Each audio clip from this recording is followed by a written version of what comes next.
Hello, everyone. Welcome back to the channel for another Sundance 2022 interview with one of my absolute favorites. It's Maika Monroe. Hello. Congratulations on Watcher. Thank you so much. I'm happy to be here. Oh, one of my favorites because we always get to talk about fun genre projects. We do. We really do. You're keeping the trend going right now, and I appreciate it. All right.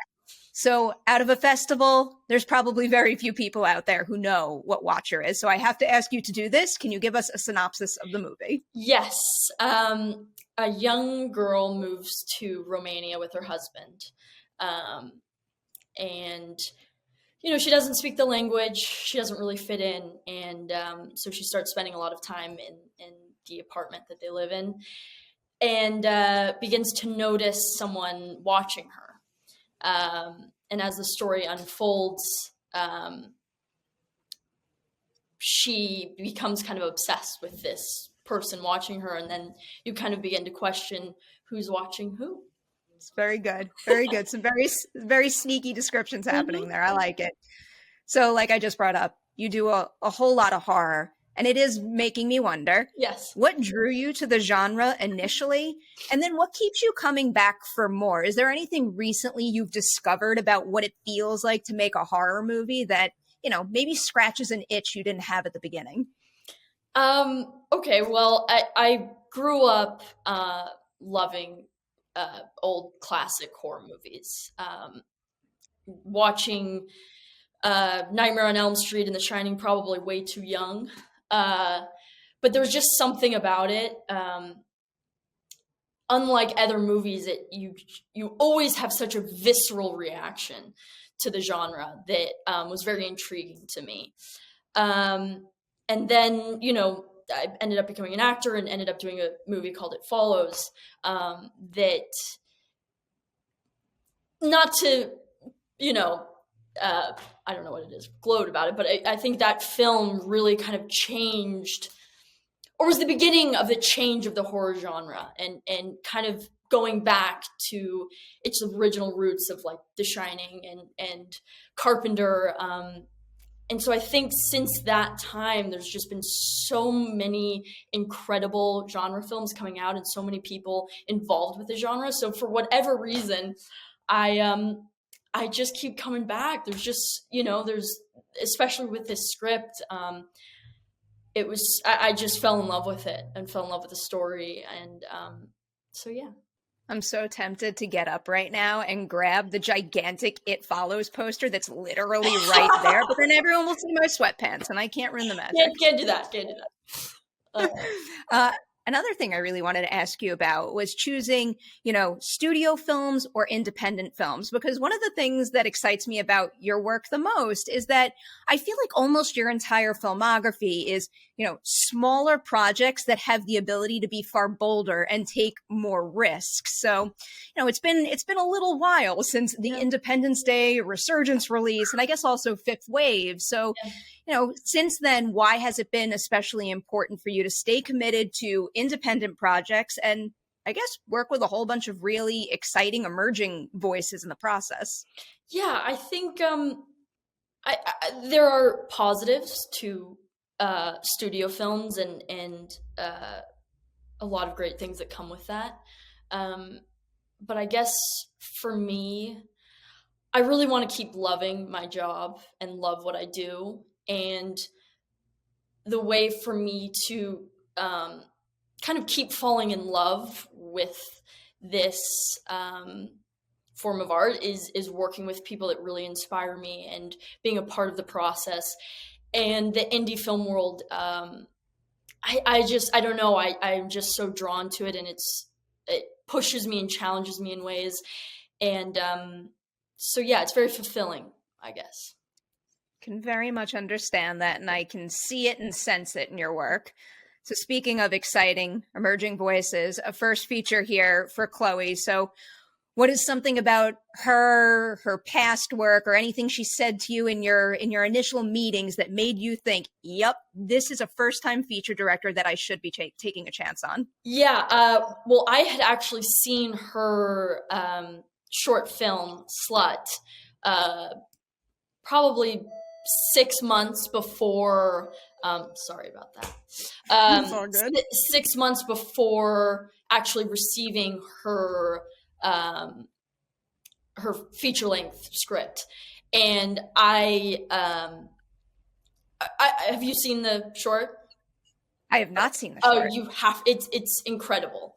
Okay. It just is. It's so stylized and specific. And anyways, so I 6 months pass and I'm sent in an email. I see Chloe's name and just absolutely freak out. I'm like, oh my God, I hope that this script is good, because I'm like dying to work with her. I think that she is pushing the boundaries in ways that are very interesting. And so anyways, read the script, can't put it down. And then we end up talking on Zoom, and it was just like love at first sight. We just like hit it off and just both had a very similar connection with the script and the story. And yeah, it was a blast working with her. Do you watch a lot of shorts in general? I feel like more people out there should, and we don't talk about that nearly enough. I think it's a really I mean, yeah, I think you can find a lot of up and coming filmmakers through shorts. So yeah, I sorry. It's only a matter of time before something like that happens over here. Anyways, yeah, so I love watching shorts because it's I don't know, I find like cool new voices. I love hearing that. All right, specifically with your character in Watcher now. So, admittedly, the movie does not need this whatsoever, but when I get super into something, I need to know every single detail about the story and about them. So, before jumping into filming, did you have to do any kind of backstory work for the character yourself? Like the specifics of, like, I got very hung up on, like, why did she leave her acting career behind? What does her family think about her moving to Romania? Things like that. I mean, Chloe and I would sit and we kind of make up our own backstory and what has been going on for for her life and her relationships and how they affect the specific story at hand. So yeah, we I think I got to Romania probably 2 weeks ahead, and we just hung out and kind of talked it out. Where I was reading in the notes that the story was originally set in New York City. Were you attached when the film was set there? Mm-mm. No? Okay. No, but I was Chloe had told me that when we first had met. And I mean, now just because I've done the film and read the script only taking place in Romania, I can't really imagine it being New York. I don't think it would work the same way. It wouldn't work the same way. I just imagine, like, it probably could have worked, but I think what we got is probably exponentially more intense because it increases the isolation tenfold. Definitely. Yeah.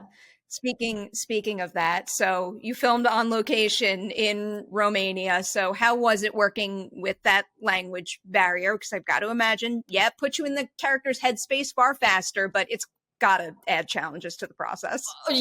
Definitely. I mean, I didn't really know what to expect. I didn't know much about Romania or Bucharest.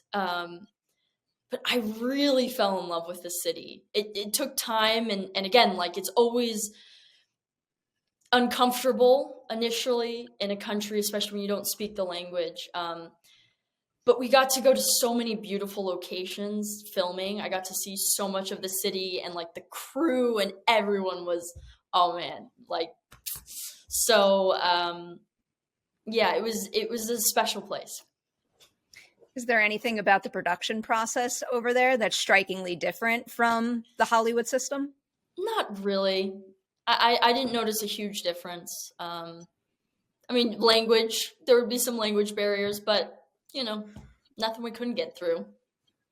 How about working with this kind of pacing? Because this is it's a very atmospheric movie, and it's got a necessary, slow burn feel to it. So for you, what is the key to, getting into and then staying in the right rhythm, and also, being able to take your time with certain moments? Because as someone who's like, go, go, go all the time, I feel like I would lose my patience and then all of a sudden lose the rhythm and start moving. Yeah, definitely. I mean, I think Chloe was a huge part of that, and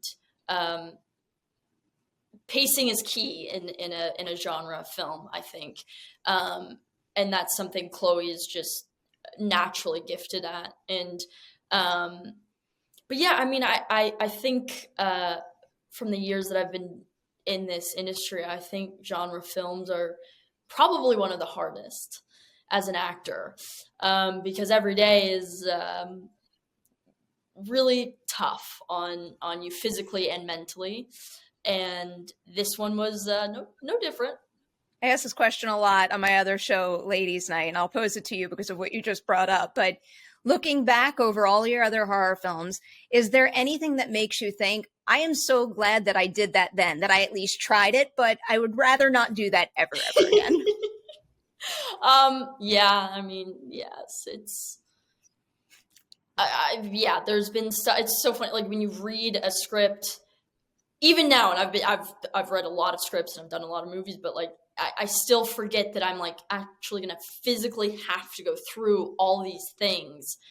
You just don't think about it. You're just reading. You're like, oh man, this is awesome. This is great. And then you're just like, you get on set and you're like, oh my God, I'm gonna have to do this.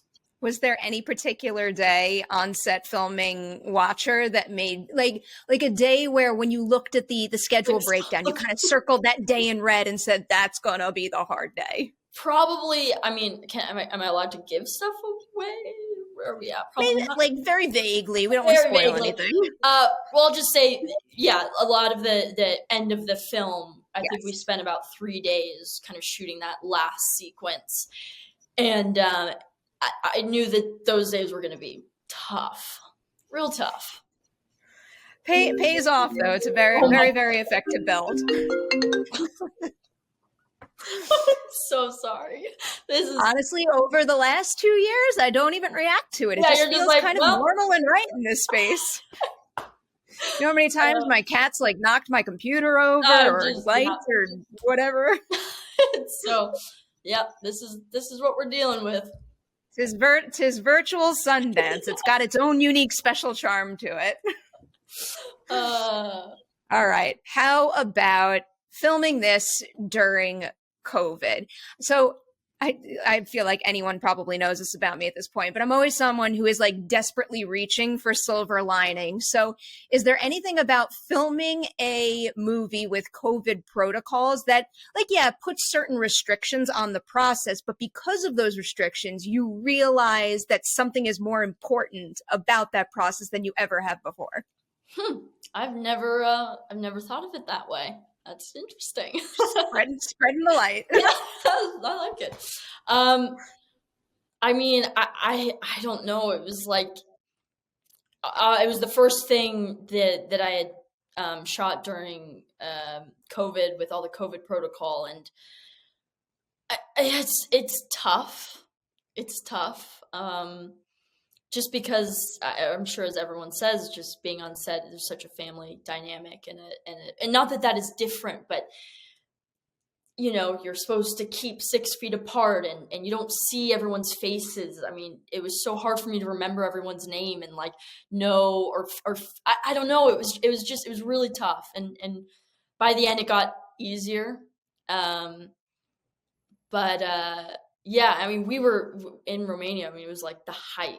It was tough. Yeah. I can very much understand that. Yeah. Fingers crossed for a light at the end of the tunnel soon. But respect to all of you for powering through it and making it work. Yeah. Let's talk a little bit about some of your co-stars here. I love Byrne so much. I feel like he always deserves more credit than he gets. Man, and he is so good in this. He's perfect. So, given the connection between your characters, is it one of those scenarios where you kind of have to, you know, keep your distance and maintain that type of relationship even when the cameras aren't rolling? No, we were pretty he's he's just too nice of a guy to like be like scary to me. Just like just such a sweetheart. So no, but you know, when we'd get close, you'd see, you know, he'd put his headphones on and I'd give him space. But yeah, man, he's so good in this. He's so good. What about just in general for you, especially given how many horror movies you've done where you kind of like need to keep your head in that zone? What do you do in between takes so, you know, you can keep accessing that kind of feeling, but maybe not get consumed by it? Yeah, it's music for me. I always have my headphones with me. It's really the only thing. Yeah, it helps immensely. Understandable. What kind of music? Really depends. Like, it depends on what I'm shooting, what's the feeling. But yeah, it's all different. I don't know. I need some recommendations. Any new favorites? Gosh, like, I'm like, who do I listen to? Like, this is gonna sound not with this movie, but like Tracy Chapman is like, I've listened a lot while filming stuff. Not necessarily this though. This on the Watcher, I don't think I did. But anyways, yeah. It's always a good recommendation that I will happily take. Yes. How about Karl? Actually, is it just a coincidence that you two work together on this movie and in another movie back to back? It is somewhat coincidence. We were shooting Watcher, and then I knew that this next movie was coming up, and they were trying to find someone for this certain character in this other film. And I just had emailed the director. I'm like, I'm working with this guy, Karl. Like, he might be really good for this. Like, you should watch his stuff. And then they ended up meeting and talking and like hit it off. And I'm so sorry. Third time's a charm. I'll take it. This has to be it. I'm just like, what is even down there? Like, what's happening? Something very important. You're gonna have to follow up and let us all know. Are these all the same thing? Is this? I'm just like, listen. I will let you guys know. I will let you know what it is. Anyways, so yeah, so not really by chance, but anyways, they met, hit it off, and then we went straight from Romania to Mexico. It makes me so happy to hear that you can connect the dots like that. Have you ever done anything like that for someone else in the past, or the other way around where someone's done it for you? I mean, I don't think so. I don't think I've ever worked with someone back to back like this. I'm trying to think of, I've worked with people multiple times, well, really only directors, but yeah, I think this was the first time, and it was really nice because you have a relationship already going into it, so it really helps immensely. That other movie looks nuts. I did some Instagram stalking and I saw some images, and that looks like a bold project. It's gonna be crazy. It's like, based on a book, right? Yes, based on a novel. It's wildly different. So. Oh, okay. Mm-hmm. I feel like hearing it's wildly different makes me want to read the book even more, so that then I can have two somewhat different experiences in the end. I kind of like that. Mm-hmm. All right, I gotta let you go soon, but to wrap this all up here on Watcher, big question. What is a tool in your acting toolkit, so to speak, that you're eager to apply to future projects that you gained working on Watcher? Oh, man.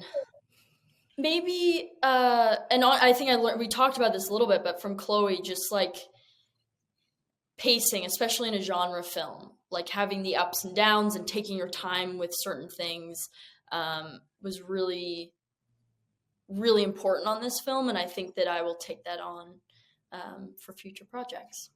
I like that. I feel like it's so easy to undervalue like things like pacing and taking your time and inserts in horror movies. You just want to do like the money shots and get going, but the money shots don't work without that stuff. It's true. All right, I gotta let you go.